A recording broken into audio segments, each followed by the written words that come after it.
What keeps the world together? What keeps the world together is people doing what they're supposed to do, but there's different aspects to it, and some of them are counterintuitive. So if things are totally unreliable, then it quickly breaks down into chaos or anarchy or both.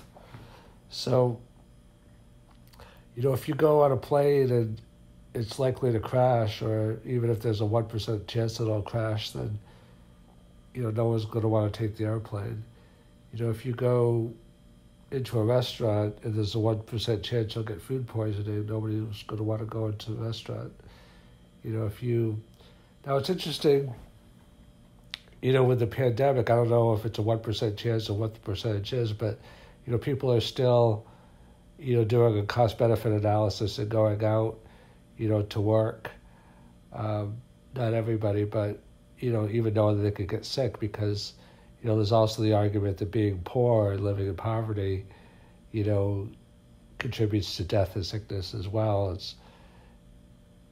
There's a lot of very strange and difficult, cost-benefit analysis that people are doing now, and society is doing as well. But that's a little bit of a parenthetical. The main point is about how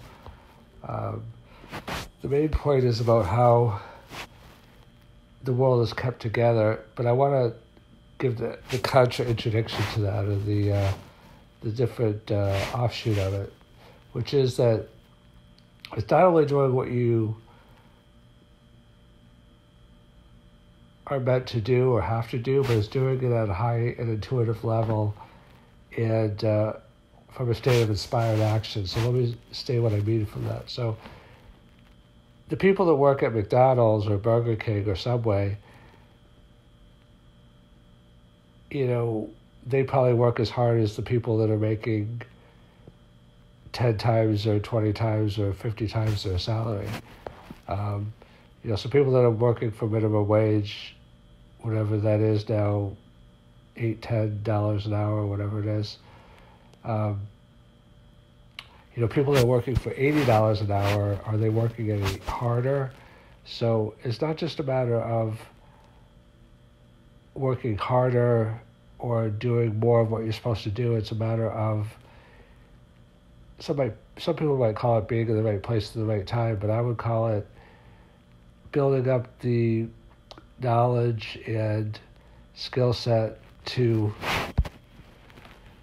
make the right decisions. And a lot of that comes out of inspired action. So let me explain that, break it down a little bit. So you could do everything the same for a year, and then one day you realize you should do it a different way. That's an example of inspired action. You might call it insight. Or maybe circumstances change and your thinking changes because you have a flexibility of mindset because you've been thinking or you've been reading or you've been studying. So it's not just a matter of always acting. It's a matter of acting, but in the context of thinking and planning and being open to life and having a flexible mindset. So sometimes the one time when you deviate could get you in trouble, and sometimes the one time when you deviate could, save your life, or it could create a new opportunity for you that gives you 10 times more income than you had before, or even twice as much income as you had before. So the world is kept together by people doing what they're supposed to do, but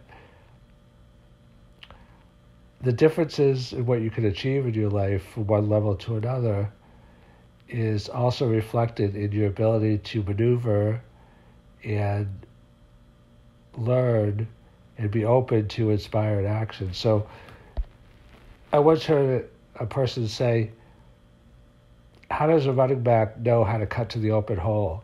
Is it training or is it instinct? So a lot of things are both. I mean, because life is both art and science. Some things can be taught and some things can't. And some things can be taught to a degree. There's always going to be an element of naturalness to some things that, you're naturally gifted at this or you're naturally gifted at that. But there's also a great, component, and some things is more and some things is less, of, learned capability. I mean, take Michael Jordan, for example. People that are at the top of their craft, they usually are A+ in both. I mean, some people are A+ in natural ability, and some people are A+ in developing their craft.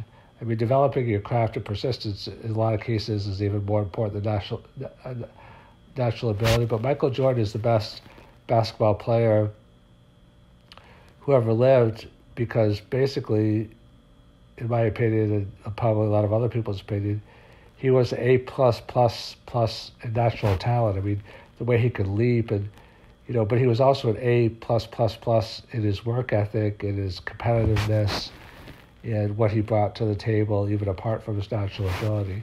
So the world is kept together by people doing what they're supposed to do, but also all of the other factors related to it that I articulated.